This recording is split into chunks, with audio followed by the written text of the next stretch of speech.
쓸모와 한국의 반도체가 세계 최고가 된 지는 오래되었습니다.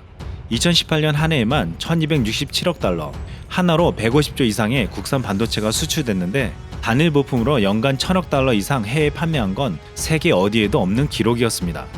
삼성전자는 D램과 낸드 플래시 등 메모리 반도체 분야에서 1992년 이후 28년간 점유율 1위를 차지하고 있습니다.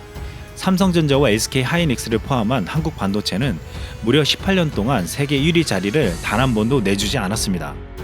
1970년대 초기 반도체 시장은 미국이 장악하고 있었습니다. 미국의 인텔은 1970년대 D램 1위 기업이었습니다. 하지만 1980년대 말 일본 기업들이 거센 공세를 벌이며 미국을 앞지르게 됩니다. NEC, 히타치, 도시바 등 일본 업체들은 1981년 전 세계 반도체 시장을 장악해 갔습니다. 미국과 일본은 1960년대 인건비가 싼 한국의 반도체 공장을 세웠습니다.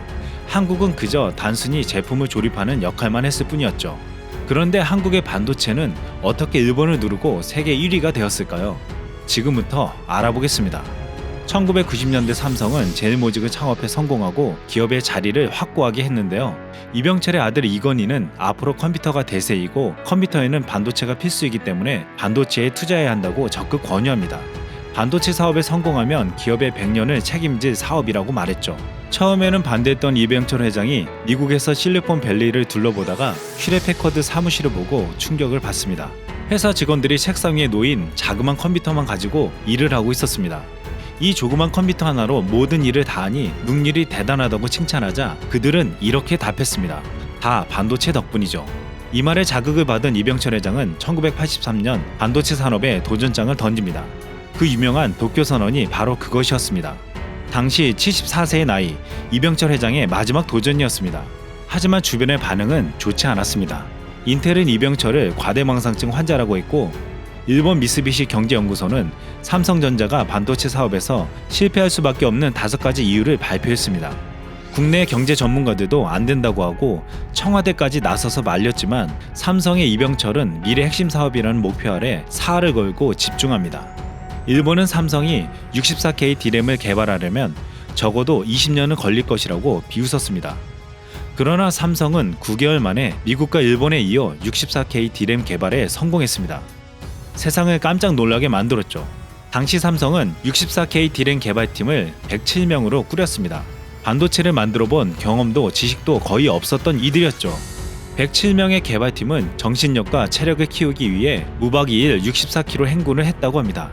이러한 정신력과 팀워크로 한국 최초의 64K D램이 만들어진 것입니다.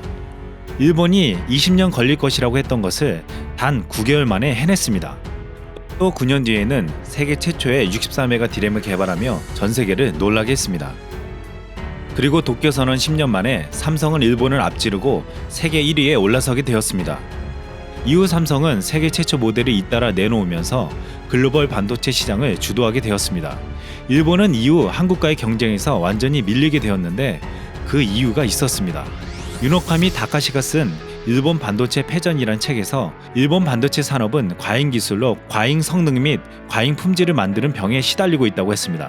실제로 일본 반도체가 고비용 고품질을 고수할 때 한국은 저비용 고효율 제작 기술을 개발했습니다. 결국 새로운 기술을 빠르게 개발하며 비용이 싸고 효율이 높은 삼성의 생산 방식은 일본을 누르게 만들었습니다.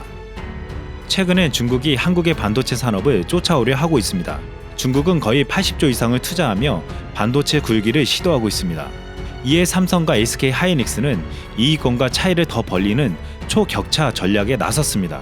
삼성전자는 3년간 반도체 시설 투자와 기술 개발에 180조 원을 투자하고 SK 하이닉스도 앞으로 10년간 120조 원을 투자해 반도체 클러스터를 조성할 예정입니다.